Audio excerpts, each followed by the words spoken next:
A rapper and YouTuber known as QBA has been found guilty of disposing of 3 bodies using sulfuric acid. He just made history as the first Mexican star to perform at the VMAs. Now, Peso Pluma is being threatened by a Mexican cartel ahead of his October concert in Tijuana. Em 2023, o rapper americano Tekashi 69 causou o caos em Porto Rico, após zombar dos fãs pela derrota de seu time de beisebol. Suas palhaçadas irritaram gangues locais e pequenos cartéis, e o que eles fizeram a seguir forçou Tekashi a enfrentar as consequências brutais e arrepiantes de suas ações imprudentes. Aqui estão 6 rappers que irritaram os cartéis errados. 17 de março de 2023. O México enfrentou Porto Rico em uma semifinal de alto risco do Clássico Mundial de Beisebol de 2023. Mas enquanto o México finalmente garantiu a vitória, a história real está no caos que eclodiu durante o jogo, especialmente para o 69. O confronto ocorreu no Lone Depot Park de Miami, atraindo uma multidão de celebridades. No entanto, apesar de todo o poder das estrelas nas arquibancadas, foi o 69 quem roubou a cena, graças à sua ascendência mexicana e porto-riquenha. Daniel Hernandes, mais conhecido como 69, nasceu em 8 de maio de 1996, no Brooklyn, Nova York, e foi criado em Bushwick por sua mãe, uma imigrante mexicana. Seu pai, de ascendência porto-riquenha, esteve ausente de sua vida até os 9 anos, mas eles nunca tiveram um bom relacionamento devido ao vício de seu pai em heroína e ao tempo na prisão por tráfico de drogas. Em 2010, o padrasto de 69, também porto-riquenho, foi tragicamente baleado e morto perto de sua casa. Essa perda colocou a família em dificuldades financeiras, forçando sua mãe a solicitar assistência social e, muitas vezes, deixando Daniel e seu irmão, Oscar, com fome. Eles tinham que usar roupas de segunda mão e dividir a cama com a mãe. O trauma de perder o padrasto afetou profundamente 69, levando a problemas emocionais, perda de peso e hospitalização por depressão e transtorno de estresse pós-traumático. Expulso na 8ª série, ele recorreu às ruas para sustentar sua família, fazendo bicos, mas acabou sendo atraído para gangues e drogas.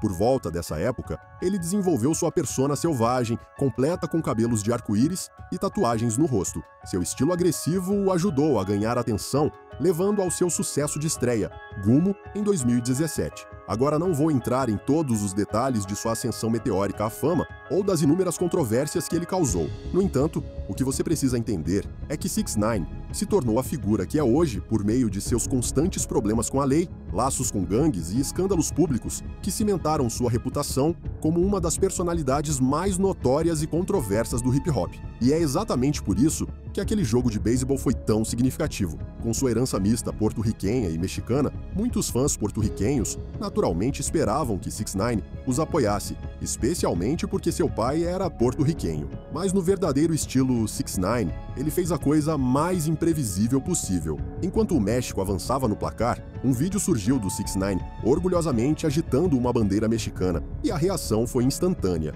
Os fãs enlouqueceram. Um até atirou uma lata de cerveja nele, enquanto outros mostraram o dedo do meio em frustração. O México acabou conquistando a vitória, e pouco depois, clipes adicionais do 69 surgiram online, mostrando-o em uma discussão acalorada sobre por que ele abraça sua ascendência mexicana enquanto rejeita sua herança porto-riquenha. Me abandonou, porto-riqueño. Está tu papá ahora. No me importa. Ok. No importa, mi mamá me crió mexicana. Pero tú triunfaste en la vida, ¿no?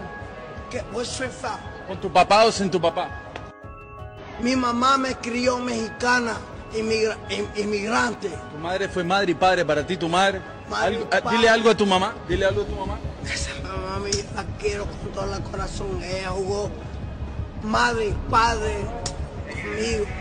Mas aqui está a verdadeira reviravolta. Apenas 3 dias depois, outro vídeo chocante surgiu, mostrando Tekashi 69 sendo emboscado e espancado em uma academia LA Fitness em Miami. O incidente ocorreu dentro do vestiário da academia, onde um grupo de homens o agrediu enquanto ele estava supostamente sem segurança. Imagens do ataque rapidamente se tornaram virais, mostrando 69 no chão, enquanto os homens o socavam e chutavam repetidamente. E apesar da natureza violenta do espancamento, 69 conseguiu sair do local, mas foi posteriormente hospitalizado com ferimentos no rosto, costelas e costas. Esta agressão ganhou ampla atenção, com muitos especulando sobre o possível motivo por trás dela. E dado o passado controverso de 69, incluindo sua cooperação com a polícia para condenar membros dos Nine Trey Gangsta Bloods e suas brigas públicas com várias celebridades, muitos acreditavam que o ataque era uma forma de retaliação. No entanto, alguns rumores circularam na internet, alegando que o ataque estava ligado ao seu desrespeito aos fãs porto-riquenhos naquele jogo de beisebol. Embora inicialmente fossem apenas rumores, eles ganharam alguma credibilidade quando, 4 meses depois, 6ix9ine recebeu ameaças de morte diretas de gangues porto-riquenhas e cartéis menores. Eles o avisaram para ficar longe de Porto Rico pouco antes de sua apresentação agendada no país, dando aos rumores uma perturbadora ponta de verdade. Tekashi 6ix9ine estava programado para se apresentar no evento Prêmios Juventude de 2023, mas a polícia porto-riquenha o incitou a desistir devido a ameaças online e faixas que o avisavam para não pisar na ilha. Fiel à sua natureza audaciosa, 6ix9ine ignorou esses avisos e postou uma foto de si mesmo orgulhosamente, segurando a bandeira porto-riquenha enquanto estava nos degraus de um jato particular que acabara de pousar. Ele até confirmou sua intenção de se apresentar, mas no final, os organizadores do evento decidiram cancelar sua apresentação. Justo quando parecia que o drama havia chegado ao fim, os cartéis mexicanos entraram em cena. Em 23 de julho de 2023, apenas 3 dias após a apresentação cancelada de 6ix9ine, uma página porto-riquenha do Facebook postou uma mensagem arrepiante, supostamente de um cartel mexicano anônimo, e ameaçava que se algo acontecesse com Tekashi 6ix9ine enquanto ele estivesse na ilha, haveria uma proibição completa de artistas porto-riquenhos se apresentarem no México para sempre. Então, enquanto Tekashi 6ix9ine conseguiu irritar algumas organizações criminosas em Porto Rico, os cartéis mexicanos apareceram para mostrar que o apoiavam. Embora possamos assumir que isso é bom para ele, o mesmo não pode ser dito sobre a próxima rapper que esses mesmos cartéis mexicanos decidiram extorquir.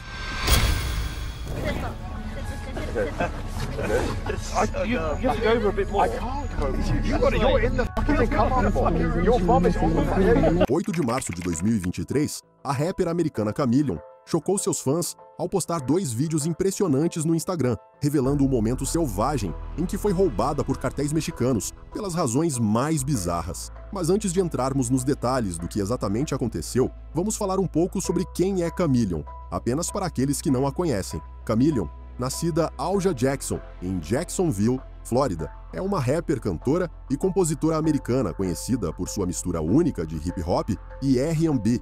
Chameleon ficou famosa não apenas por sua aparência cativante, mas também por suas letras ousadas. Ela primeiro ganhou ampla atenção com seu single, Twerk For Me, que se tornou um sucesso viral, solidificando-a ainda mais como uma força a ser observada. Sua música é frequentemente caracterizada por batidas enérgicas e mensagens de empoderamento, atraindo um público amplo, especialmente mulheres jovens, que se identificam com seus temas de independência, autoconfiança e sucesso. O talento de Chameleon vai além da música. Ela mostrou suas habilidades de atuação na série de TV de sucesso Love in Hip Hop, Miami, onde se tornou uma favorita dos fãs devido à sua presença carismática e personalidade autêntica. Através do programa, ela se abriu sobre suas lutas, incluindo navegar pelos desafios da indústria da música e sua jornada para o sucesso. Sua transparência a ajudou a se conectar ainda mais profundamente com os fãs, tornando-a não apenas uma rapper, mas uma figura com a qual as pessoas se identificam. Além de sua carreira na música e na televisão, Chameleon também escreveu músicas para grandes artistas como Rihanna, Jordin Sparks e Diddy, provando ainda mais suas habilidades como compositora. Agora, avançando para 3 de março de 2023, quando 4 americanos foram sequestrados e torturados por membros do Cartel do Golfo, muitas pessoas foram às redes sociais para também detalhar suas experiências com cartéis e organizações criminosas no México. Chameleon também apareceu no Instagram para falar sobre sua própria experiência horrível. Depois de compartilhar os vídeos, agora deletados no Instagram, ela escreveu: "Esta é uma filmagem de mim e minha equipe no México. O cartel nos parou, viu dinheiro em nossas bolsas e tentou pegar mais, ou disseram que nos levariam embora." Ela continuou explicando como os homens extorquiram seu estilista em $1.500 e ainda tiveram a coragem de exigir mais dinheiro. E enquanto os supostos oficiais do cartel extorquiam sua amiga, Chameleon escondeu seu dinheiro, antes que eles revistassem suas bolsas em busca de mais grana. A parte mais perturbadora desta extorsão é que os oficiais do cartel presumiram que ela estava envolvida com tráfico de drogas, mesmo não tendo encontrado nenhuma droga com ela.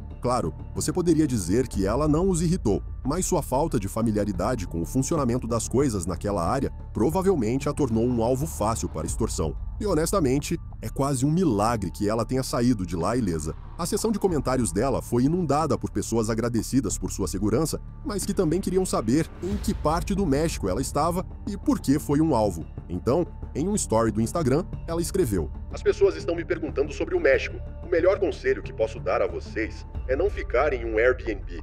Fiquem em algum lugar que esteja em uma comunidade desenvolvida, porque a gente estava em um Airbnb", disse ela em um vídeo. "As ruas nem eram pavimentadas onde estávamos hospedados."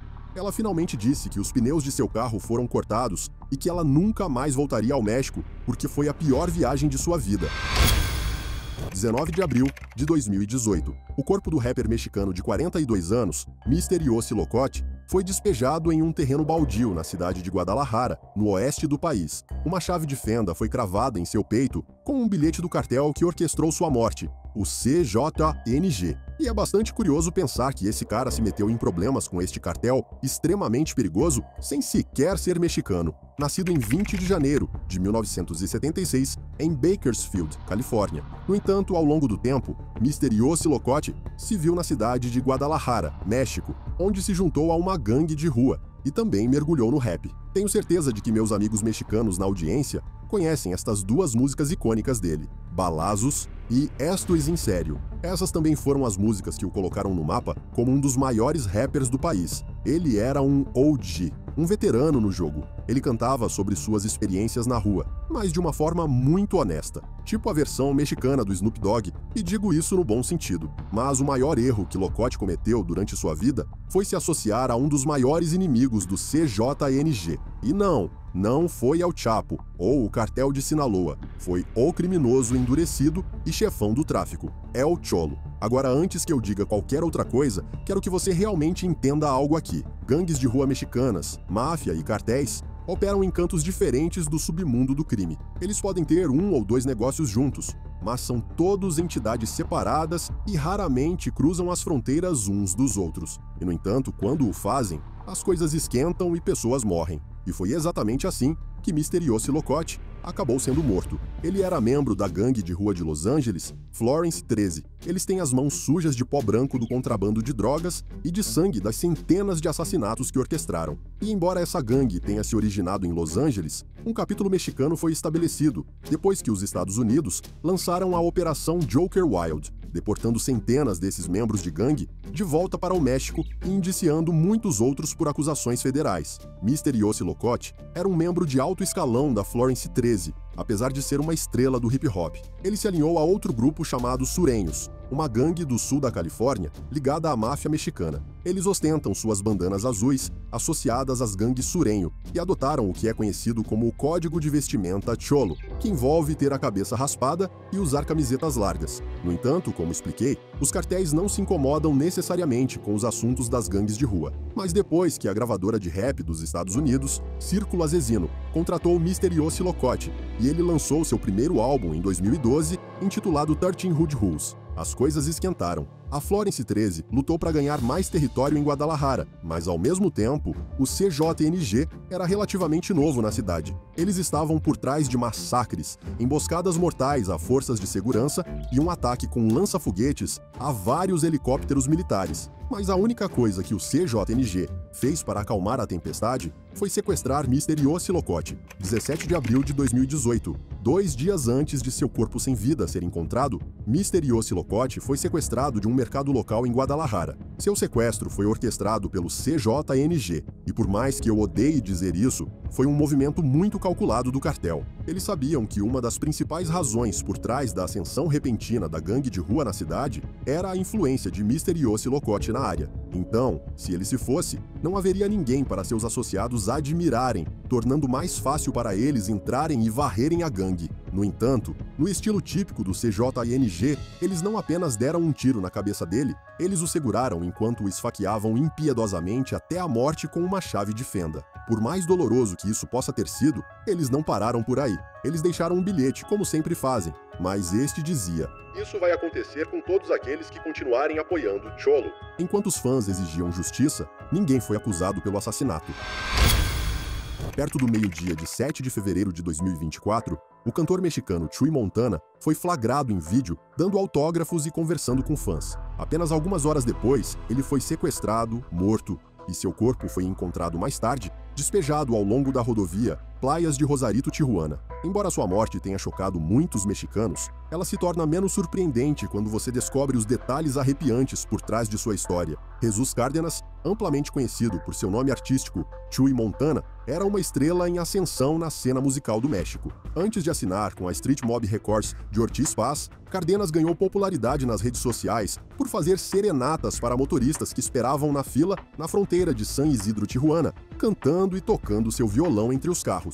Seu grande sucesso veio com o lançamento de singles de sucesso como Porte de Scarface e Ramos Buchones, que o catapultaram para a fama. Ele também participou de Polvos de Chanel, uma faixa do último álbum do Fuerza Regida, Palas Babies e Beliqueada. Montana, juntamente com outros artistas da Street Mob Records, especializou-se em corridos tumbados ou belicos, um subgênero da música regional mexicana. Mas por que alguém iria querê-lo morto se ele era um cara tão bom? Bem, tudo se resume à sua cidade natal, Tijuana. Tijuana, México, é a sexta cidade mais perigosa do mundo, em grande parte devido à criminalidade violenta impulsionada pelos cartéis de drogas. A cidade há muito tempo é um ponto quente para a atividade de cartéis, particularmente de grupos como o Cartel de Sinaloa e o Cartel Arellano Félix. Essas organizações criminosas estão envolvidas em quase todos os crimes que você pode imaginar. Tráfico de drogas, extorsão, tráfico de pessoas, o que você quiser. Outra coisa que torna Tijuana uma cidade tão perigosa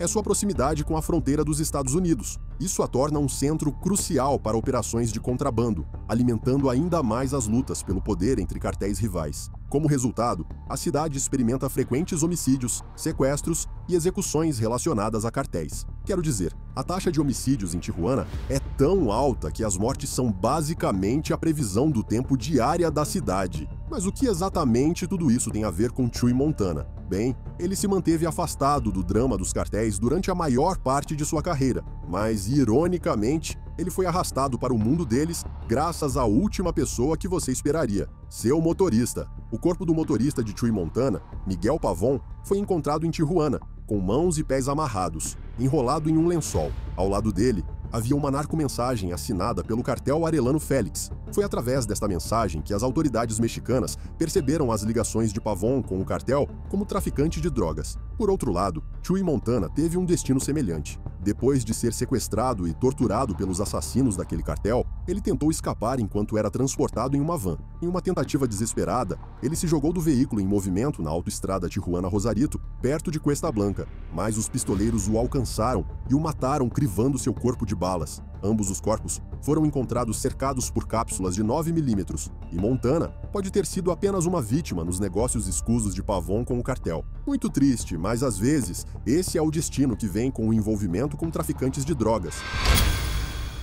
A rising Latin music star whose songs include lyrics praising El Chapo won't play a concert in Rosemont tonight, this because of threats from a drug cartel. O megastar mexicano Peso Pluma estava se apresentando em um festival de música de 2 dias na Cidade do México, atraindo um público estimado de 100 mil pessoas. Durante sua apresentação, ele segurou o microfone em direção à multidão, que cantava JGL, em uníssono, uma referência direta a Joaquim Guzmán Loera, mais conhecido como El Chapo. Embora a homenagem ao traficante preso pudesse não significar muito para Pluma pessoalmente, ela tocou fundo no CJNG, que a viu como um insulto flagrante e jurou buscar retribuição. Nascido em 15 de junho de 1999, no município de Zapopan, Jalisco, o nome verdadeiro de Peso Pluma é Hassan Emílio Cabandilaja. É importante notar que Jalisco é o território do CJNG, um dos cartéis mais perigosos do México. Ao contrário de muitos de seus colegas, Peso Pluma conseguiu evitar envolvimentos com cartéis ao longo de sua vida,